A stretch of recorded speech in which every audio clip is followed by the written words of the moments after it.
"Good morning," she said with tense politeness. Lord O'More said nothing. He carelessly glanced her over with amused curiosity until her color began to deepen and her blood to run hotly. "Well, my dear," he said at last, "how can I serve you?" Instantly the Angel became indignant. She had been so shielded in the midst of her almost entire freedom, owing to the circumstances of her life, that the words and the look appeared to her as almost insulting. She lifted her head with a proud gesture. "I am not your dear," she said with slow distinctness. "There isn't a thing in the world you can do for me. I came here to see if I could do something, a very great something, for you. But if I don't like you, I won't do it." Then Lord O'More did stare. Suddenly he broke into a ringing laugh. Without a change of attitude or expression, the Angel stood looking steadily at him. There was a silken rustle, then a beautiful woman with cheeks of satiny pink, dark hair, and eyes of pure Irish blue moved to Lord O'More's side, and catching his arm, shook him impatiently. "Terence, have you lost your senses?" she cried. "Didn't you understand what the child said? Look at her face. See what she has." Lord O'More opened his eyes widely and sat up. He did look at the Angel's face intently, and suddenly found it so good that it was difficult to follow the next injunction. He arose instantly.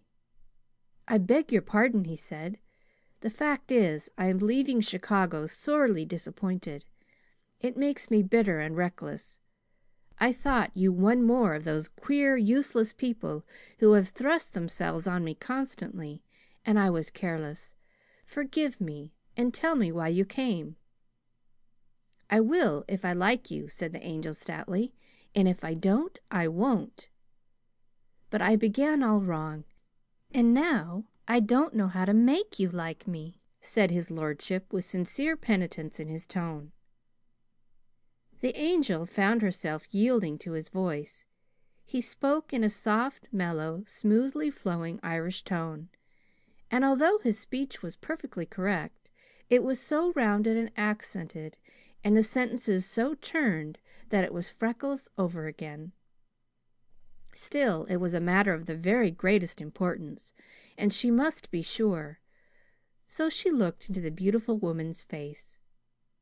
"Are you his wife?" she asked. "Yes," said the woman, "I am his wife." "Well," said the Angel judicially, "the Bird Woman says no one in the whole world knows all a man's bignesses and all his littlenesses as his wife does. What you think of him should do for me. Do you like him?" The question was so earnestly asked that it met with equal earnestness. The dark head moved caressingly against Lord O'More's sleeve. "Better than anyone in the whole world," said Lady O'More promptly. The Angel mused a second. Then her legal tinge came to the fore again. "Yes, but have you anyone you could like better if he wasn't all right?" she persisted. "I have 3 of his sons, 2 little daughters, a father, mother, and several brothers and sisters," came the quick reply. "And you like him best?" persisted the Angel with finality. "I love him so much that I would give up every one of them with dry eyes, if by so doing I could save him," cried Lord O'More's wife. "Oh!" cried the Angel. "Oh, my!" She lifted her clear eyes to Lord O'More's and shook her head. "She never, never could do that," she said. "But it's a mighty big thing to your credit that she thinks she could.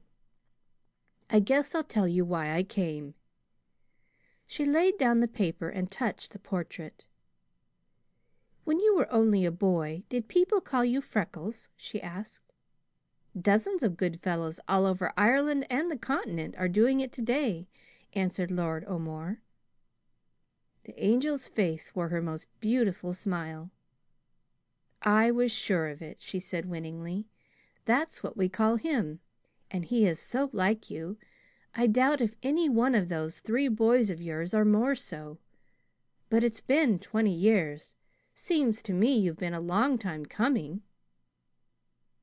Lord O'More caught the Angel's wrists, and his wife slipped her arms around her. "Steady, my girl," said the man's voice hoarsely. "Don't make me think you've brought word of the boy at this last hour, unless you know surely." "It's all right," said the Angel. "We have him, and there's no chance of a mistake. If I hadn't gone to that home for his little clothes, and heard of you and been hunting you, and had met you on a street or anywhere, I would have stopped you and asked you who you were, just because you were so like him. It's all right. I can tell you where Freckles is. But whether you deserve to know, that's another matter." Lord O'More did not hear. He dropped in his chair and, covering his face, burst into those terrible sobs that shake and rend a strong man. Lady O'More hovered over him, weeping. "Umph! Looks pretty fair for Freckles," muttered the Angel. "Lots of things can be explained. Now perhaps they can explain this." They did explain, so satisfactorily that in a few minutes the Angel was on her feet, hurrying Lord and Lady O'More to reach the hospital. "You said Freckles' old nurse knew his mother's picture instantly," said the Angel. "I want that picture and the bundle of little clothes." Lady O'More gave them into her hands. The likeness was a large miniature painted on ivory with a frame of beaten gold. Surrounded by masses of dark hair was a delicately cut face. In the upper part of it there was no trace of Freckles, but the lips curving in a smile were his very own. The Angel gazed at it steadily. Then, with a quivering breath, she laid the portrait aside and reached both hands to Lord O'More. "That will save Freckles' life and ensure his happiness," she said positively. "Thank you, oh, thank you for coming." She opened the bundle of yellow and brown linen and gave only a glance at the texture and work. Then she gathered the little clothes and the picture to her heart and led the way to the cab. Ushering Lord and Lady O'More into the reception room, she said to McLean, "Please go call up my father and ask him to come on the first train." She closed the door after him. "These are Freckles' people," she said to the Bird Woman. "You can find out about each other. I'm going to him." End of chapter 18.